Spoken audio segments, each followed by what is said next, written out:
ila zamani bwana kulikuwa kuna misemo na misemo mingine ukitathmini sasa hivi na dunia ilivyo unashindwa kuielewa. Sasa mfano msemo wa Kichaga ule wa eti ulienda kwa mzungu, ngileenda kwa msungu kambe sa msungu ngimenga cholo jenya msungu kanji lola cholo chenya ngane ngale mukupango sa kocho ngale mukupango sa koji ngalawa msungu ngale mukupango sa. Yani alienda kwa mzungu akawa nasikia haja kubwa, akamwambia mzungu naomba choo. Mzungu akamwambia nenda pale.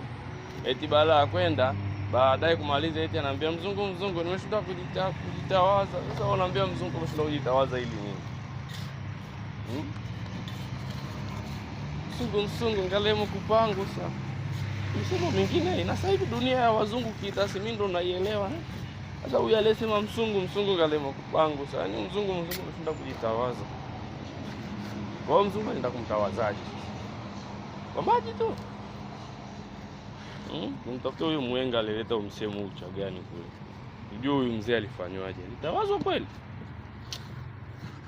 Kwa wazungu walivyo kweli mzungu naamini alimtawaza kweli. Haya. Ni msemo lakini. Na ni mawazo ya kipuuzi. Sasa ukiwaza ya kwako utapata dhambi.